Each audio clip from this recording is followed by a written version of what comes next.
Hi folks, thanks for coming down. It's really nice to see quite a full room. Welcome to the studio. If you've not been here before, we are part of Barnsley University. We're a creative tech, immersive arts and innovation hub. We look after currently 94 residents who span arts, creative innovation, small businesses, music, VR, a wide range of work really. And Alyson Webb is one of our residents. Before we get going, just a few little bits of housekeeping. We did our fire alarm check this morning, so if there is a fire alarm, it's real, and we will need to leave the building. Our muster point is in the corner of the car park back here. Your fire exit is through that door, left, straight out through the back. We also have an ongoing emergency in the building of only having the one functional toilet and toilet. So there is a bit of a queue some of the time. That is also through this door to the left and then by the back door. If any of you feel like you need to get up and move around at any point, please do. But I will get on and introduce Alyson, who is a digital strategist with over 30 years of experience in the cultural sector, who's been carrying out research into audiences for web and social media content for museums and heritage organisations. I will leave Alyson to introduce the rest of the talk, but really pleased that you've all come down, and thank you, Alyson. Not at all. Hello everybody, it's really lovely to see so many of you here today. Just to say, as Nick said, if you need to get up, move around, do, and if anything I'm saying is not clear, please do interrupt me. I'll do my best to be fairly straightforward. And excuse me as I pull my glass up and down and try to read my notes. Woman of a certain age.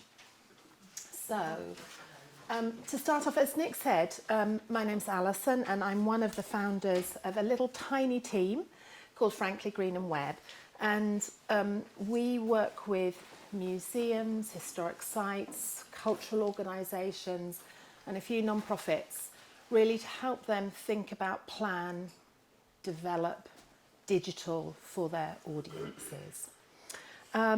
And we've worked with lots of different organisations. We work here in the UK, we work in the US, we do a little bit in Europe. We're working with, we've worked with Van Gogh Museum, for example, for many years and still are. And today I'm going to be sharing the results from some recent research we've run that sort of provides insights into the impact of digital content.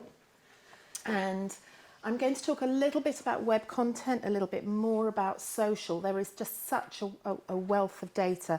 I'm having to boil it down a little.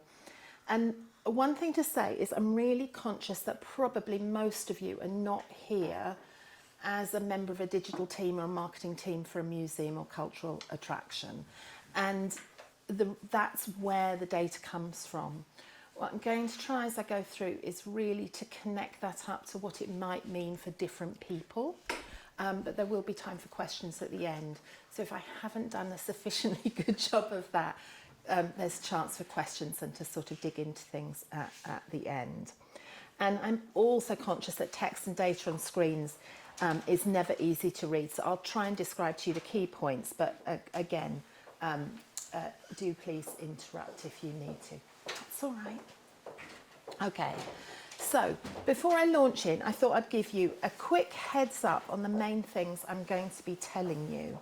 And I'm sort of, we're increasingly aware that online content, social media in particular, sort of presents us with this dichotomy. The evidence is ever clearer and more dramatic that social media in general, for example, is doing a great deal of harm. But we also know that it can do a great deal of good, and our evidence is suggesting that users' perception of cultural organisations' content is having a positive impact on them. But we also see that the audiences that are using that are really narrow, from a really narrow subset of the population. And I'm also going to look at what it might take to kind of change that. So we're going to see that growing and diversifying audiences is going to change going to mean that we need to change how we work and what we produce. So that's sort of a quick heads up on the three main points I'm going to cover. So one of the challenges we're often brought in to deal with sort of starts with a conversation about content. And what we heard time and time again are these sort of problems. So people are saying to us, we've got too little time or too little budget to meet our organisation's content requirements. Or they're telling us that they're struggling with decisions about where to invest that time or their resource. How do we make good trade-offs? Or they're stuck in some really uncomfortable conversations with colleagues about what to produce and for whom. And this is one of the areas I'm conscious of for individuals. That conversation might not be happening between you and colleagues. If you're an individual producer, for example, it might actually be that split within you that you're having that debate internally about, well, where should I focus my energies when there's so little time in the day? And so one of the things that we're looking at is, how do we begin to answer these questions? And that's where content strategy comes in. So content strategy connects your content efforts with your organisational goals and user needs. And when I say organisation, that could be you as an individual, or it could be, the Met in New York or the National Gallery in London or whoever. So it's about what you're trying to do. And our particular approach comes from this human-centred design practice where we're really thinking about sort of three different areas. We're thinking about the needs and motivations of your audience, the desirability in the middle. So who are they? What appeals to them? What are their behaviours? What are their needs? And then we're thinking also about the organisation. So what resources do you have?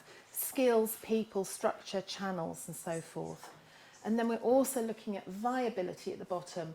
So what would make this a good thing for you to do? What does your organisation need to achieve? And that could be your mission. And I think that's where cultural organisations really distinguish themselves from commercial institutions, in the sense you have to worry about your mission, but you also have to worry about your financial sustainability. So viability, what revenue do you need to generate? What costs do you need to manage? And I suppose in doing that, what we're seeing is organisations that are really struggling because they don't have the evidence to make those decisions. And they can't really identify, well, what would be feasible, desirable and viable? And how do they sort of find what that sweet spot is, or maybe just even chart a path to that? So we set up a research programme in response to this challenge. It started during the pandemic. There was sort of a particular moment when all of a sudden parts of cultural organisations that had previously kind of ignored digital content or thought that it was just a bit of a pain, suddenly had their sites closed and needed to think about it. At which point they got in touch with all the digital teams and says, I've got some stuff, I need you to post it online, on social, wherever. And there were some really, really painful things happening at that point. And so we designed a programme that was intended to be like a foundation stone, like a starting point for understanding who their audiences were, and to sort of really a stepping stone to the next stage. So it was very concretely, deliberately designed to provide actionable insight for these teams. And I want to say that it is about how do you make decisions about content. It isn't market research, it isn't academic research, it is designed to help people make real life decisions about content. And we knew that sort of access to that data would be a powerful tool, but we also thought about what we'd learnt on previous projects and with previous clients, and we saw there were two things. One is there was a power to bring together a bigger data set so that we could see what multiple institutions were experiencing, and also to then sort of think about and reflect on what were some of the drivers, so bring together those organisations and talk to them about why does it look this way? What are your best guesses about what the drivers are? So that's what we did. And in the first iteration of the programme, we had 8 institutions taking part, 5 from the UK and 3 from the US. So we had the Science Museum, the National Trust for Scotland, the National Museums of Scotland, Imperial War Museum, Birmingham Museums Trust, the Exploratorium, which is a science centre in San Francisco, the National Museum of Women in the Arts, I may refer to it as NIMWA, that's what that one is, and the Fine Arts Museum of San Francisco. So what we ran was a survey on their websites and social channels. So we were able to actually capture real users in the moment of engagement. And in that initial iteration, the survey was run twice, once during lockdown and then outside of lockdown. And since we ran this, we've done another 3 organisations, Yorkshire Sculpture Park, I'm going to forget whether, Royal Museums Greenwich, and National Libraries of Scotland, our first library coming into the cohort. They're really diverse in terms of size, ranging from less than 100,000 visitors a year to many millions. Some of them are multi-site organisations, some of them are individual organisations. So we could really kind of begin to see some of the patterns in the data. And so that's what I'm going to be sharing is some of the data that comes out of that. You can see already by this stage we had a pretty big sample size. So the data is pretty robust. So I thought the first thing we'd look at is the content having an impact? And the good news, it is. So we asked users about their perception of the effect of the content, of engaging with the content, and we structured the questions in a particular way. We wanted to understand whether it was having an impact in line with... Sorry. It's a very, very big sample. Was it all quantitative? Yes. Yes. We do have some qualitative probes that we added to that survey, but I'm not particularly reporting on those today. That's okay. And that's why really we talk about it as a starting point, because obviously with quant you know the what, you're not necessarily sure of the why. So we were asking questions about effects the content might have that were relevant to the institution, so improving people's understanding, for example. But we also used a model from the New Economic Foundation. It's called their 5 Ways to Wellbeing, and it looks at 5 critical things that together contribute to an individual's well-being. So they're things like learning, growing curiosity, making connections with people, staying active, things like that. And what we saw is that the majority of participants agree or strongly agree that the content had a positive effect on them. I just pulled out some things here. So the blue are the web users and the maroon are the social users. And you can see around 90% of the users found the content useful, similarly found it enjoyable. In excess of 80% were finding the content had made them curious to discover more, which is lovely, the idea of kind of fostering that curiosity. And in excess of 80% said that the content enhanced their understanding. These were really powerful, positive effects.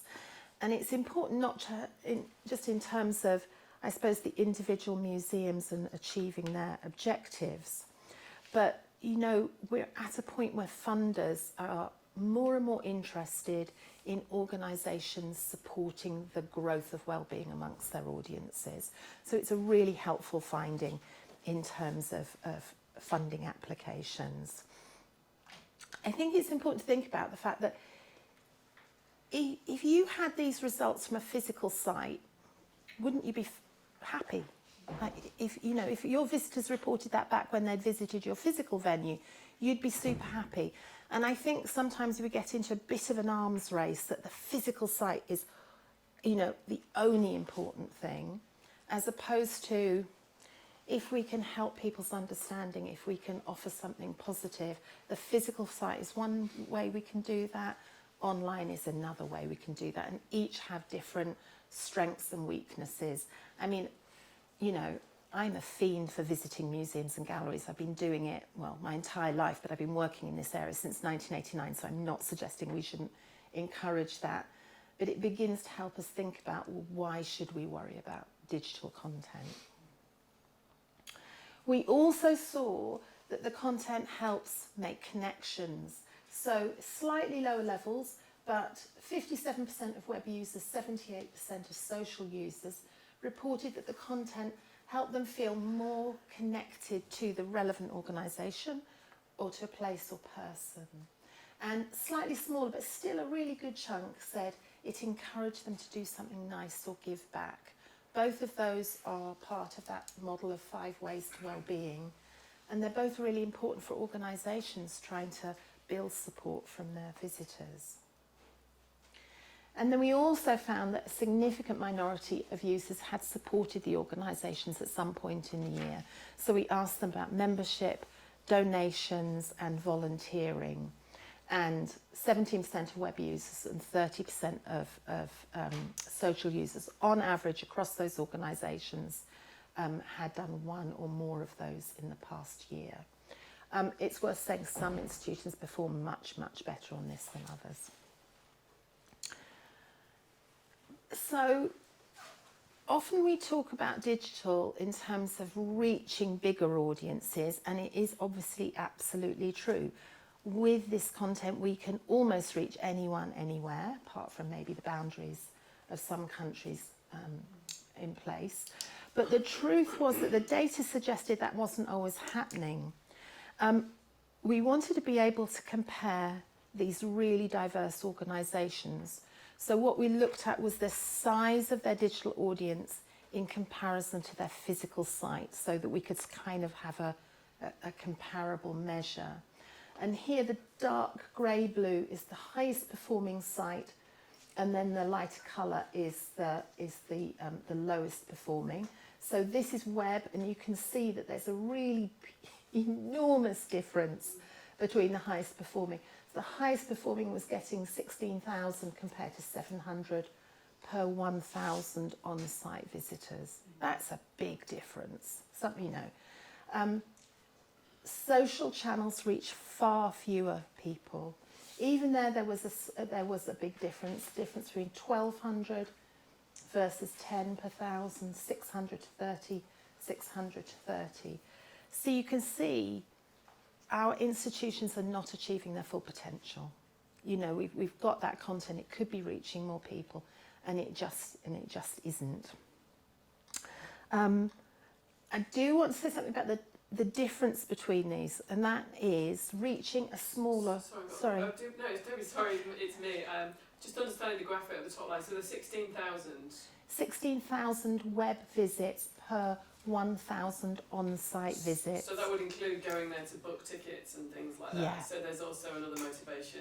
There is a motivation part. I'm not particularly going to talk... No, it's just for my brain. Yeah. It's like, okay, there might be another reason to go to the website. Or, Yes, one of the things we did look at was people's motivations. I'll talk about that a little bit in relation to social media. No, not in a second. Yeah, but 16 times the number of web visits. It's a big number.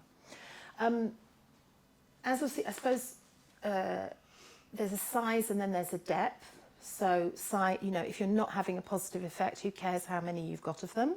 So there is that. You know, we just need to be a little bit careful about those things. The good news, I think, for all of you, whether you're an individual or an organisation, you're thinking about organisations, is that the results were not correlated to the size of the team. They were not correlated to the resource they had available. What we could see is that the success came down to the choices they made about what content they published and where, and the quality of the content. So I think this is a really powerful thing. So we can get sort of stuck in that doom loop if we haven't got much resource, and we can't therefore be successful, but that isn't really the case. And I suppose, what does it mean for us? Well, it means that, you know, we can have a positive impact on those audiences. And I suppose it also suggests to me that it's important and it merits financial investment. So quite often digital is seen as a cost centre and, you know, is not well supported. There's not a habit of good ongoing operational funding and financing in these organisations. And I think we've seen digital teams struggle to really articulate why it should be supported. I think this research begins to put that right and sort of be able to articulate the relevance. So I thought we'd talk about who these people are. I say that the data is so big and it covers so many areas. I am just going to follow a sort of focus on social media. My observation is partly that social is kind of a hot button topic for people at the moment. But if you've got questions about Webb, I'm sort of happy to answer that at the end. All right. So the first thing we know is that often organisations talk about social media as somewhere to reach younger audiences, and the evidence suggests that that isn't really the case. The turquoise line going across here is the UK average age, and you can see that our youngest age group, 16 to 24, they're just not hitting. They're also not obviously hitting the very oldest, 75 plus. And they're grouped in that sort of middle age range. So obviously it's true that young people are using social media, but it doesn't mean we're actually reaching them. So I think that's really important. Just because they're there doesn't mean they're going to be looking at you. The other thing we hear is organisations think of social media as helping them reach new audiences, sometimes quite loosely defined, or more diverse audiences. And again, we're not seeing that either. 73% on average of the social media followers had a degree or postgrad. That's more than twice the UK average. 3 out of the 8 had 80% or more people with a degree or postgraduate. That is a really highly educated audience. And 42% of them reported attending a museum or cultural site at least once a month. In the UK, the average is maybe once a year or never. So what you're actually reaching is this, you know, really culturally active, highly educated audience, which is a lot like the people who come to visit us.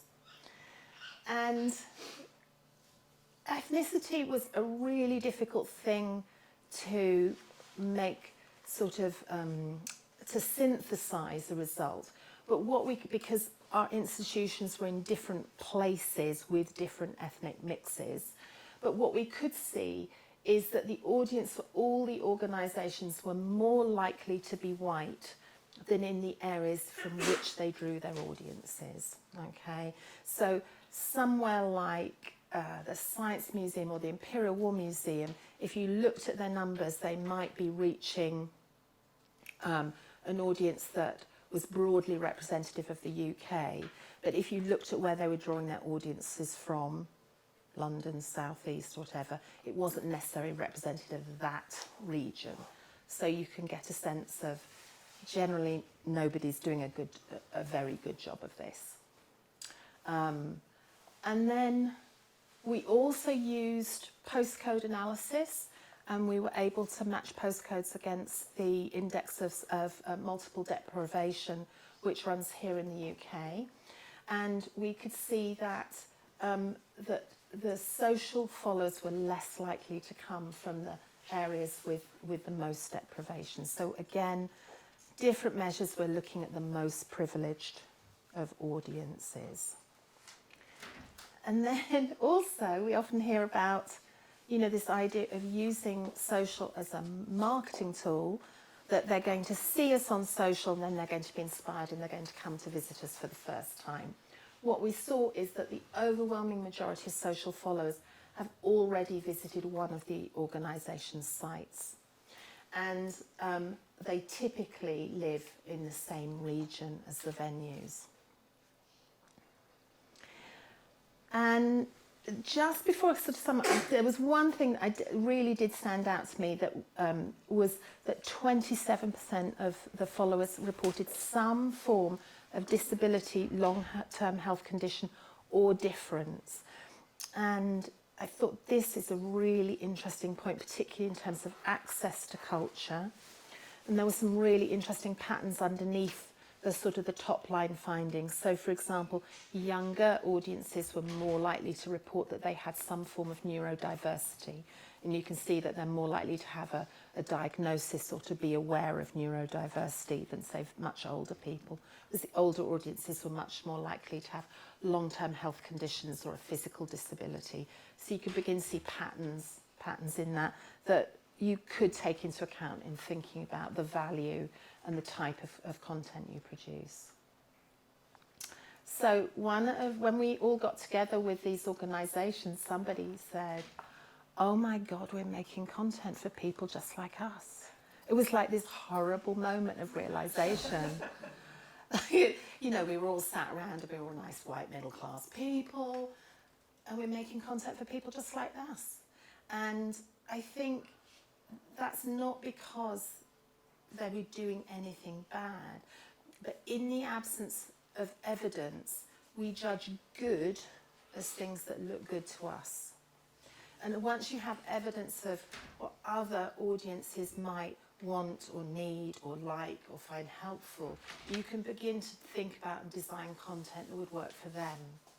And when you don't know about those people because they aren't in your team, and many of these digital teams were profoundly lacking in diversity, that's a really hard job to do unless you go out and do the research with them. Quantitative research won't answer the question of what they want, but at least if you know that they're not there, you can go and find those people and figure out what they need.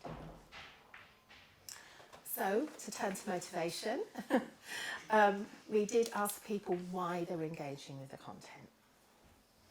And here are top reasons for following social media channel. And we can see there's a sort of a bit of a split.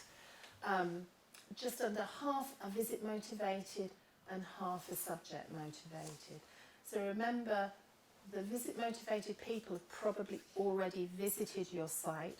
So they're doing things which are around staying connected with somewhere that they love and they want to keep visiting. So you could imagine you might promote repeat visits, give them new reasons to come back and things like that. And then the other half are following because of a subject or mission connection.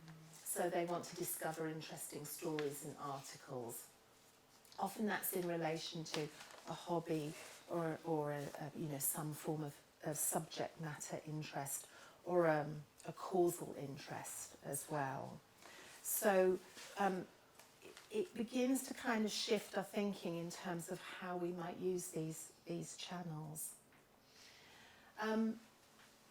And this was a fabulous finding. So 95% of them had a personal interest or hobby or connection to the subject matter or cause of the organisation.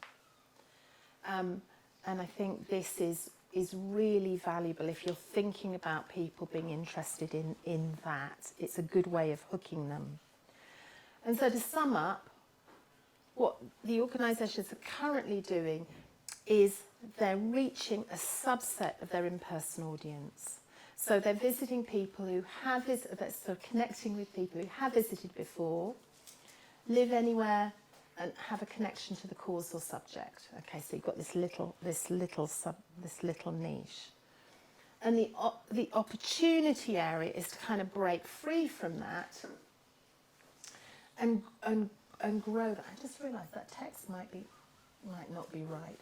So the goal would be to think about who is connected to your cause or subject, no matter where they live, and build a connection with them. You can then be useful to them because you might support their hobby through the content itself. You might support through supporting your cause or visiting. It's sort of a different way of looking at the challenge of social content.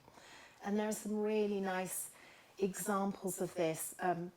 There's one I'll talk about in a minute within our cohort. But I don't know whether you know about the Tank Museum. The Tank Museum in Dorset has done amazingly by connecting with tank museum nerds or tank nerds all across the world.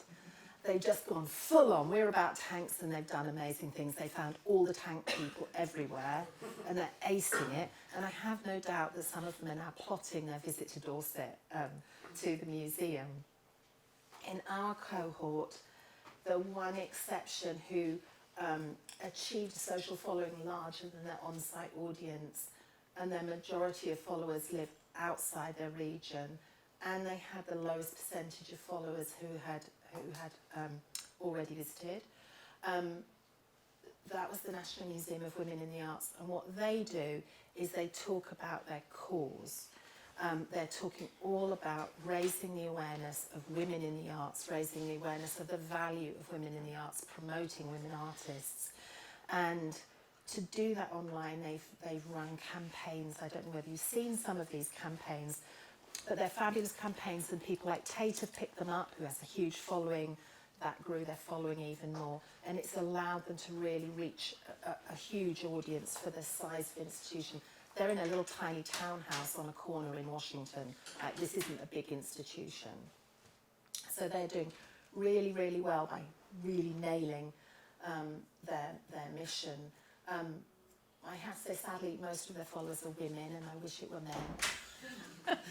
So that might have the most impact, but they are absolutely nailing it.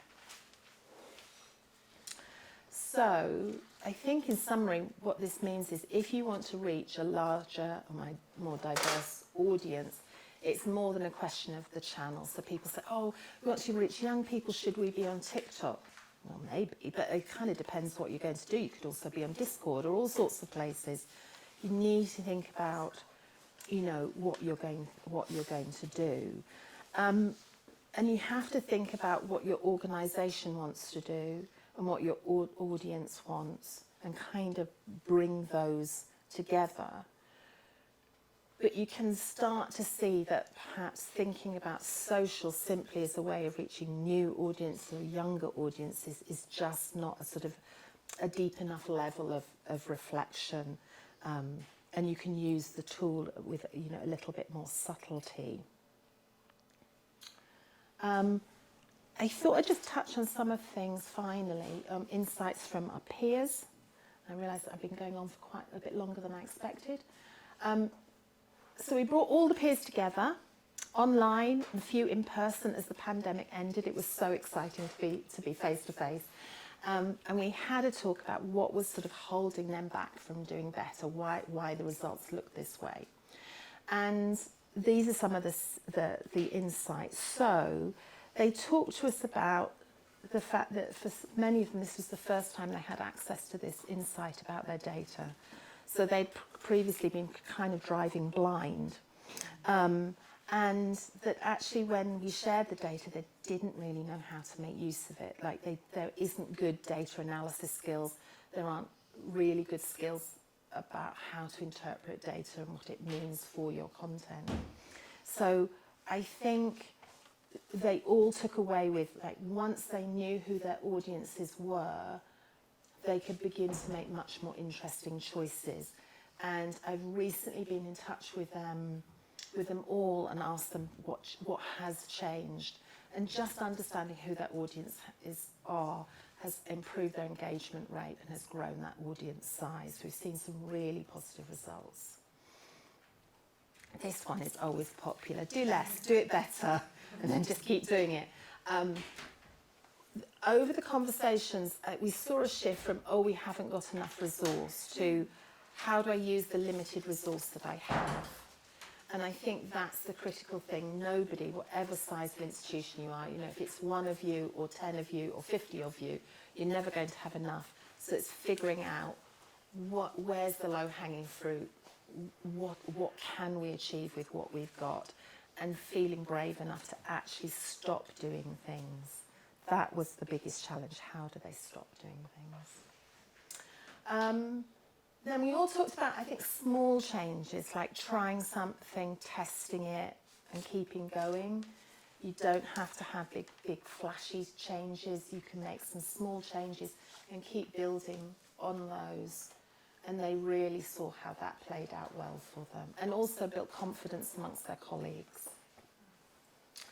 And then by being able to talk about why they were doing something and what impact it had, they were able to start arguing for better financial results. So it's kind of a virtuous circle in a way.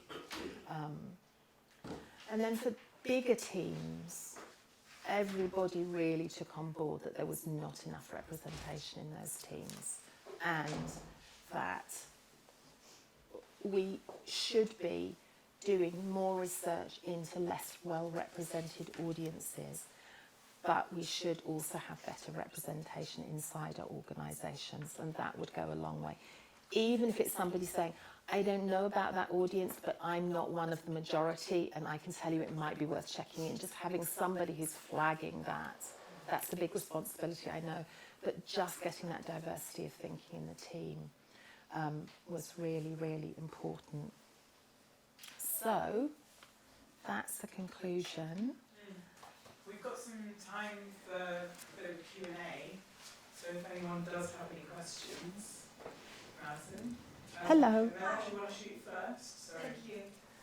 I would love to know about the impact a bit more. So, how to manage and report, how to measure and how to report impact for new funders. For new funders. Yeah. Well, I suppose you need to think about what your funder's looking for and what you want to achieve, and then to be able to actually think about what that looks like on the ground. So, I mean, we built these questions around, I suppose, being able to ask across the cohort, to be able to report individually. So, you know, if you're talking to a learning funder, to be able to say the content really delivers on learning, it changes people's understanding. You can really do that in a very good quantitative way. But also that when you aggregate those different results, you get an insight which is about broader well-being. So I don't know whether that quite answers your question or not. Yeah, well, I have kind of experience in more qualitative Yes. and, approach to research, and from many surveys you get quotes. Yeah. You get kind of many different quotes, and let's say that for research papers you have published a lot, but for funders that you need things that are more compressed. Yes. I always wonder. The quant's always going to give you scale. Sometimes when we're doing the qualitative work, I'm thinking of a project we did with the Van Gogh Museum. So we worked with a design agency and the museum to develop a new digital service. One of the things we focused on was 4 key learning objectives. We had them articulated during the design process. They informed the content strategy. And then when we did the testing, we were able to test that by using almost like Mad Lib questions. So I think one of the questions was, what one new factor or idea are you taking away with you today? And you could then look at their answers and measure it against the 4 learning outcomes. And then you're able to both have fabulous quotes for illustration, and you have a quantitative result that says, I think it was 76% of our users could spontaneously identify one or more of the 4 learning objectives. So that gives you the quant and the qual in a way to analyse. There's a fabulous guy who, I'm trying to think of the name of the book. There's a guy who's written a really good book about this. I'll try and remember his name. I can't for the moment, yeah. But would that help? Yes. Very good. Okay. You had your hand up before, yeah. Hi. So I don't have a centre per se, but I'm a performer born on reservation in Oklahoma, Native American, white mother, nationalised boy. So I go out with a TP and I'm UK champion, hoop dancer, and I do storytelling, craft, all this kind of stuff. And my mission is to create awareness.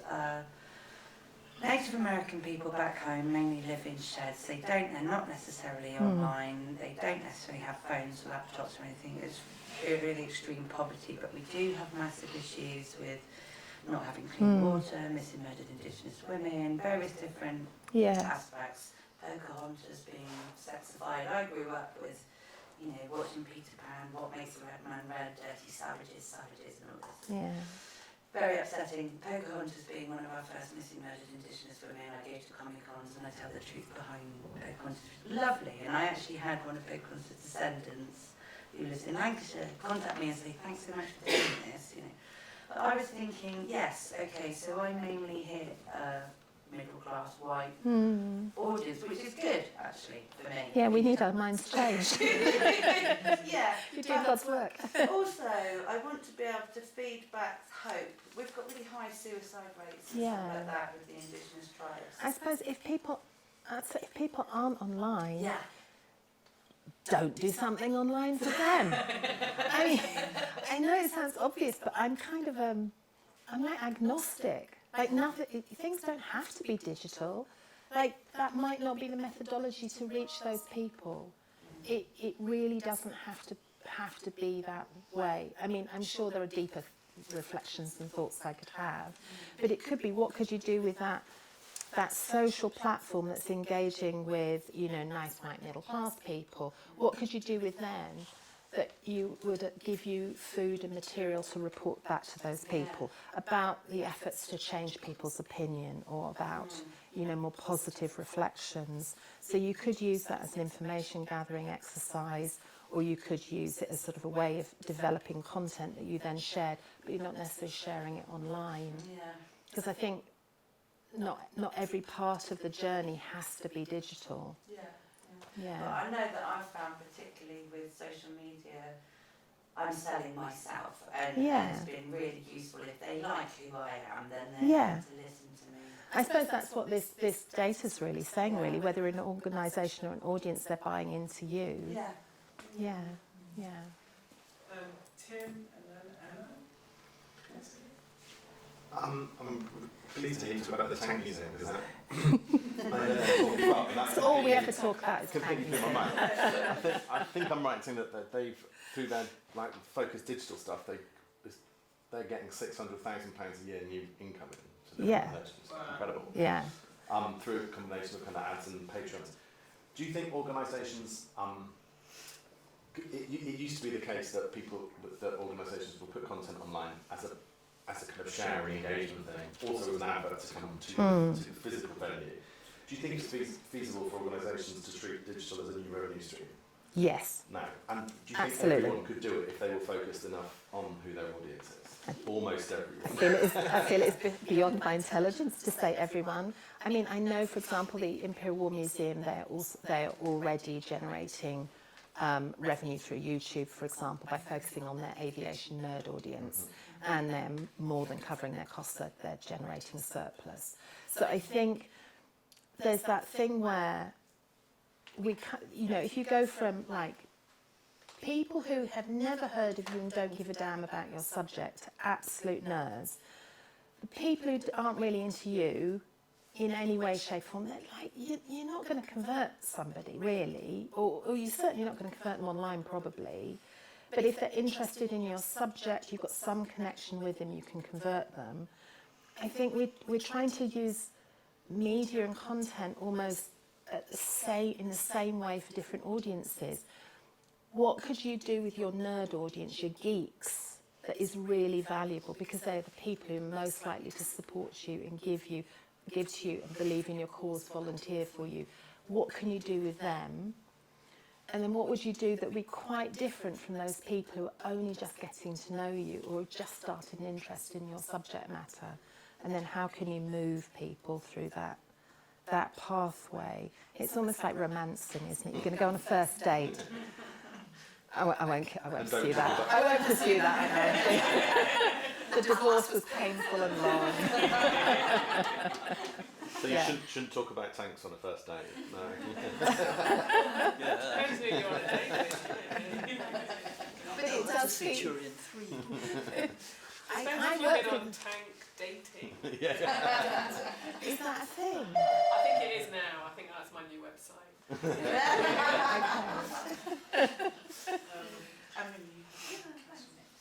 Really fascinating. My synapses are going.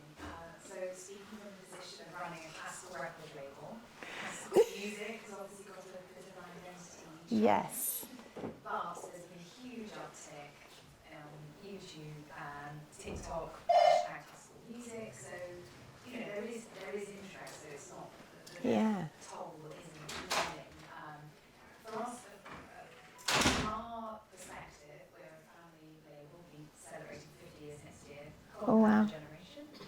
And it's been really interesting to asking my brother and I, who come to the helm, how we are re-articulating what is primarily digital content. I mean, we do physical CDs. Mm. Mainly for the artists and musicians because they want to hand over physical. Yeah. And that's the same for the musicians that are 30 or 70. I'd be really interested. I mean, I'd love to have a much bigger conversation, but the purpose of today, I'd be interested to hear any of your thoughts about the transferability of some of the work you've done with art galleries or other spaces that maybe have this kind of identity. I don't know, pinpoint a demographic, but we kind of know the average identity or demographic we think that might like the master landscapes or might like to listen to a Beethoven symphony, for example. I suppose the principle is always the same, which is you know, you can look at who your audience currently is and you could make a judgment on who you would like it to be, and you could maybe develop some hypotheses about that audience and then go out and test them through qual. So it, you know, or to ask particular questions. So it could be like, well, I know there are young people who are listening to classical music. Wouldn't it be fantastic to understand how they first discovered it, or what turned them onto it, or what value it brings? Because that'll give you those levers. You know, is it having had an in-person encounter, or is it having people who look like them, or like those kind of things? I think that's the moment when you're kind of stepping out and trying to understand their world. I mean, we did some research with the Scottish Ballet, and they wanted to understand how you went from somebody who came once at Christmas to see Swan Lake or, you know, whatever, and how they could get them to come more regularly. And when we did the research, what was clear is for those people, going to the ballet was a big deal. You had to hire the babysitter, you probably had dinner out, the tickets were expensive, and they didn't really know what it was like. But if it was Cinderella or Snow White or one of those, they kind of had an idea, and they might have heard the music. Those sort of things signal to them quality and sort of safety. And so when Scottish Ballet then went from, you know, those classical ballets with lots of tutus, things that look like ballet, and the next performance was, you know, men in pants binding themselves with sticky tape, which literally happened, I'm telling you. That audience had, they wouldn't risk it. Like, it's like they don't recognise the music, there's no spectacle, there's no story for them to follow. Who's going to risk 100, 150, 200 pounds on a night out in that context? I don't think until we talked to people we would have ever known that. You know, I think, so you actually have to go out and ask them those questions. It's okay to have a hypothesis and test it, or you can have a question, but get out there and talk to people and then talk to more of them, one of them obviously, and begin to see patterns and what's sort of underlying that. And the gentleman in the... Well, sorry, just picking up that point, which is the thing. My theory is that websites are designed by people who can navigate websites. And the rest of us are left out in the cold wondering why we can't find our way through. I'm not talking about content here. I'm talking about navigating your way through. Yes. And the word you used again and again is you've got to go out and test it. Yeah. And that's really music to my ear, classical music to my ear. But you said test it through qual. And does that mean a qualitative? I think there's two things. One is you need to understand who you're designing something for, because that'll inform the design, and then you need to test what you've done with those people, and that you can use quant and qual, and you use them in different ways for different things. What is That's- that, though? Sorry. But that contradicts what you said earlier. The audience is very narrow. Your Well, existing audience is narrow. Well, yes. how are you going to get beyond that? Because you go out and do new research with people you're not reaching and you figure out what they need and you change what you've made. Yeah. You had a good question there, If I may, yeah. It's a bit of extension. That's interesting research, giving lots of inspiration. And that reminds me, one of the things we do in business is a digital twin. I wonder if we have, for that piece of research, if we have the implication investigated.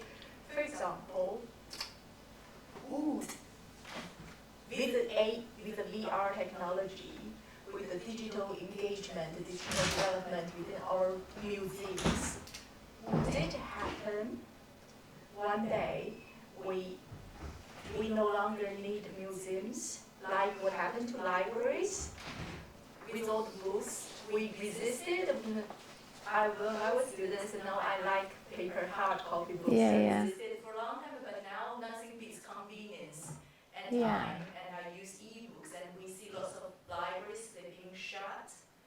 Maybe we're in the early moments when we were all analog and now we feel that the flip has to be all digital.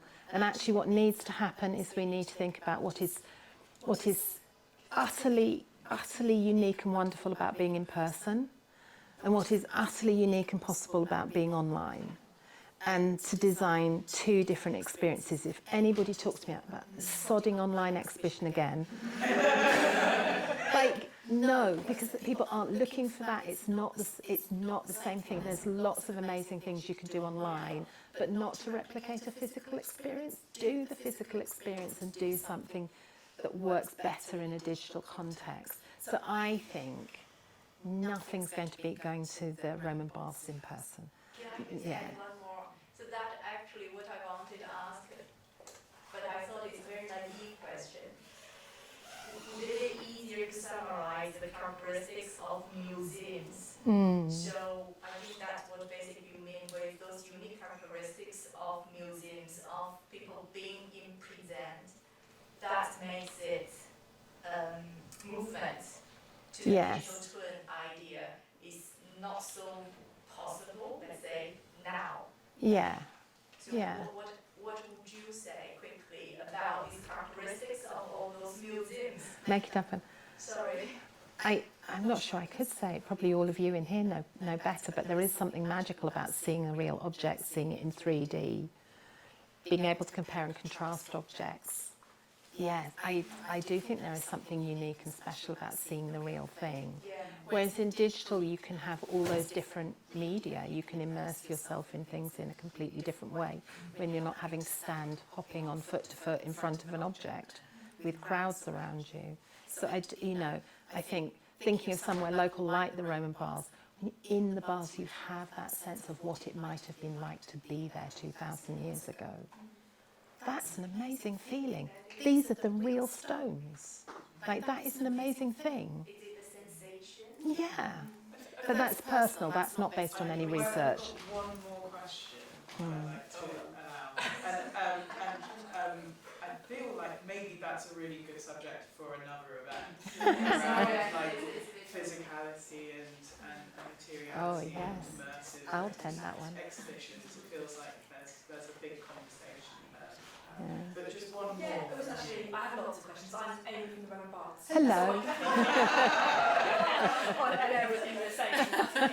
But actually, triggering from that, I'd be interested to know if with all of those museums and organisations you spoke to, and then just your general experience, how have you overcome that kind of internal resistance to almost give away a lot online because it's a different experience. And I think that's certainly improving as well. Yeah.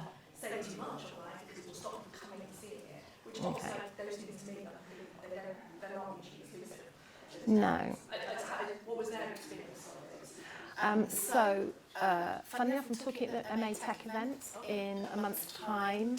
I'm talking with Sam Potts from the Royal Museums Greenwich, and we took the research and went through all the strategy process with them. And part of that was about improving conversations amongst teams. So that might be one to join.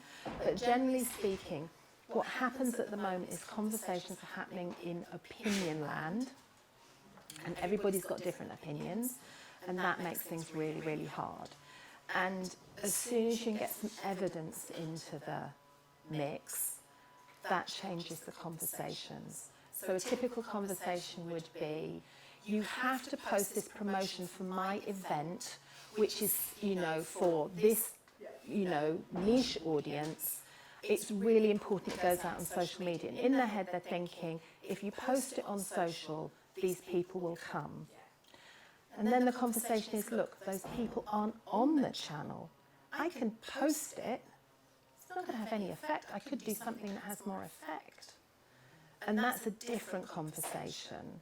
Or it could be, I'm not going to post it on this channel, but I'll post it on this channel. Or, you know, all those other things. Or let's do a project where we figure out why those people aren't on our channel and we'll change that.